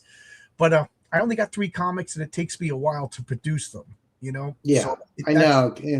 You and I are both, we both have regular jobs and families, and I'm not an artist, so yeah, it's not for the squeamish. I mean, it takes a lot of energy, and then you're shilling, on your show like 2 or 3 times. I don't mind talking, it gets tiring, I need a nap, but a lot of artists are flaky. Like I don't even want to tell you guys how many stories that I have that just aren't complete yet, and I can't hear from the artists anymore. I get a lot of people, I want to work with you, and here's a story. All right, where's the art? One guy, oh man, it's heartbroken. I wrote a story specifically for him. He's halfway through, and I haven't heard from him in 2 years. So what do I do? Gosh. Do I restart with another artist? Do I forget about it? I mean, can you use what he's done? This is what I'm thinking. I was thinking of that story was supposed to be a comic book that somebody else was. That it was supposed to be sorry, I got a message that distracted me. It was supposed to be a comic book that one of the Patriarch's kids was reading. So there was going to be Renzo doing a framing sequence. So maybe I'll build out Renzo's framing sequence and try to work with what I have. But I don't know. Okay. Is it worth it? I don't know. Renzo said he could copy the style, so we're going to do like a test to see if we can make, because I'm too anal retentive. If the story just changes in the middle, maybe we'd have to start all over again. Renzo's like your version of my Bill Mouse. Bill Mouse was the guy that he just cranked out stuff for me, and always really easy to work with, and just would give you the shirt off his back, and that's why we've been friends for so long. And he always, he was doing like 2 or 3 books a month when we were doing Parody Press. He's super fast, and it's hard to find good talent, just like in real life. Yeah. I got a good group of people now that I'm happy to work with, and It sounds like it, man. I mean, just showing you what you showed me, I was going, good job, John. You got these guys from Mexico, or well, I think, most it's funny because everybody's, but most of my artists are from America. It's just that I haven't published their stuff yet. So I got like a rotating cast, like Arkham over here. He just moved, so he put everything on hold. I got Stippling Vaughn doing stuff, but he just moved, so everything's on hold. But they're like 3 or 4 issues in the future. I got one guy who says I'll draw, but I am really, really slow. So it's the 3rd story in a series. You know what I mean? So, so I'm trying to plan. I'm getting pretty organized, and I think I'm getting pretty good at figuring out how long it takes to do something.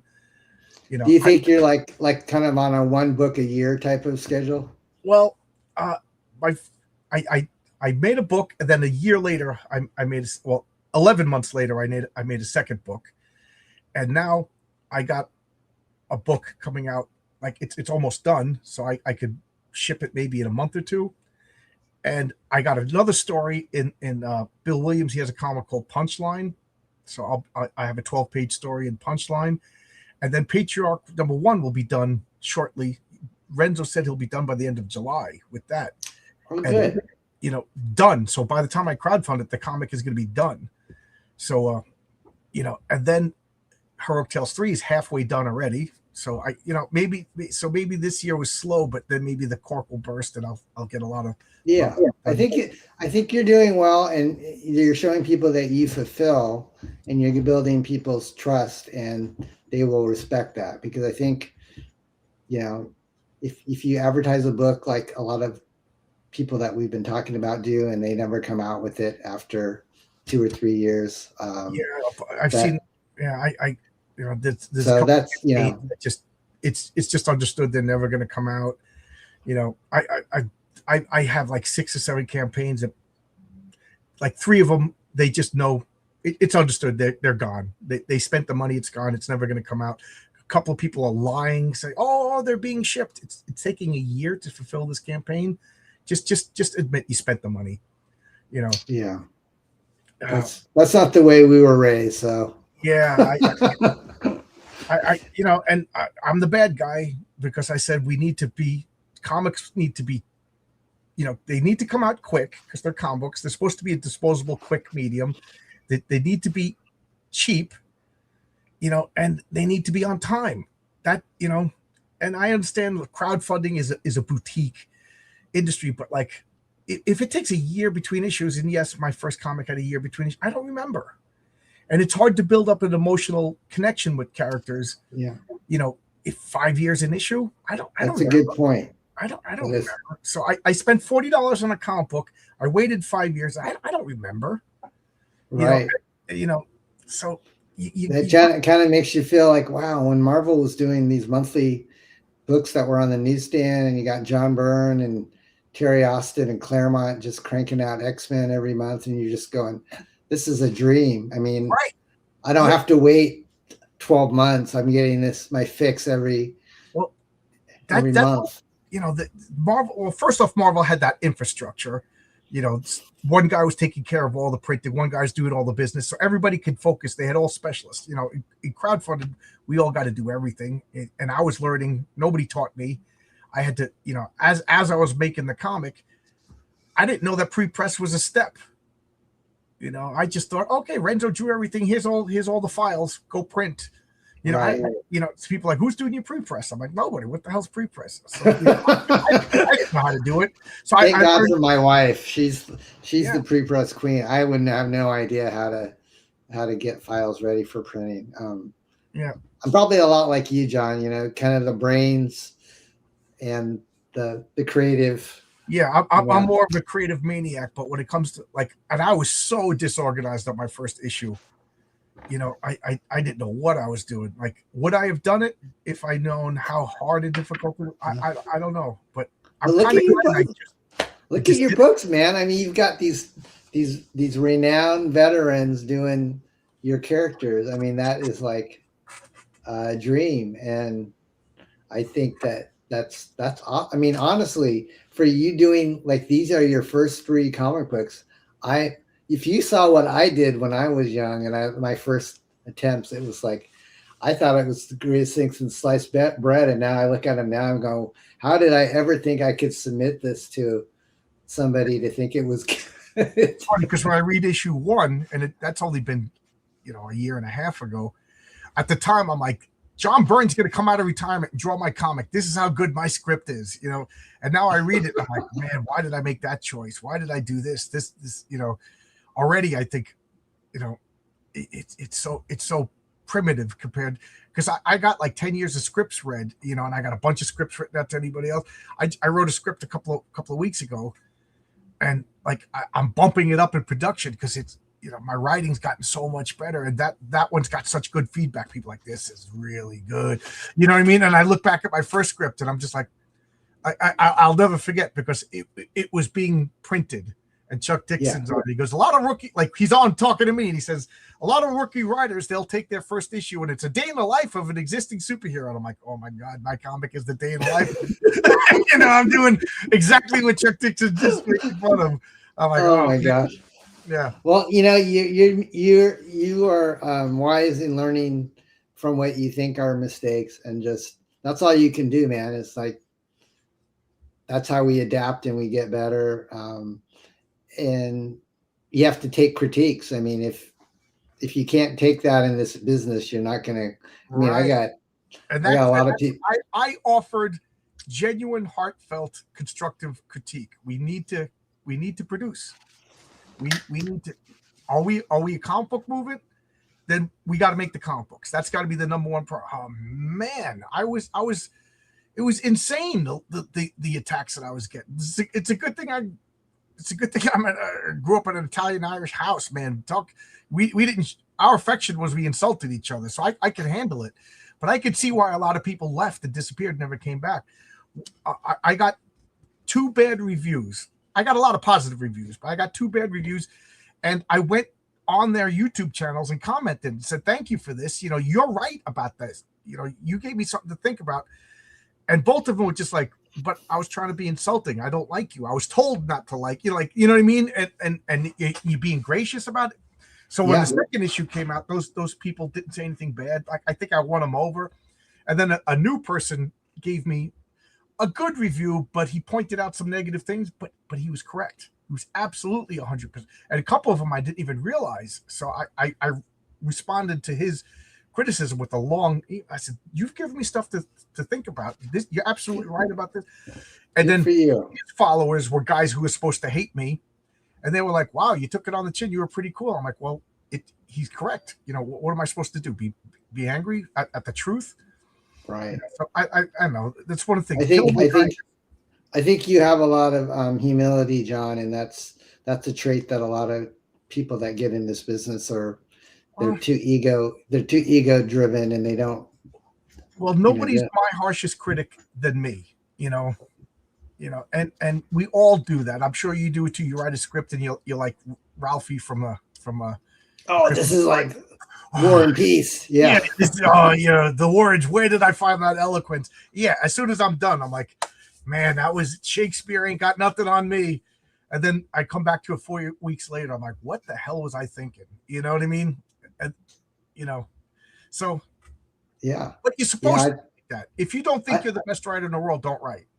Yeah. I really, the thing about the Cyber Frog Hamsters thing was like, I hadn't written anything for quite a while, and I really liked the story. Ethan liked it. And then I had Joe Rybrandt, who's the executive editor at Dynamite. He was my editor on it, and I hadn't had anybody really edit me in a long time. And here I was submitting these pages, and he would give them back to me, and his input was great. I was going, wow, this guy, I thought I had this all tweaked, and this guy's making it better, and he's coming at me with stuff that I didn't really think about. And that was his job, was to enhance and point out things that I myself did not see. And a good editor is like worth their weight in gold.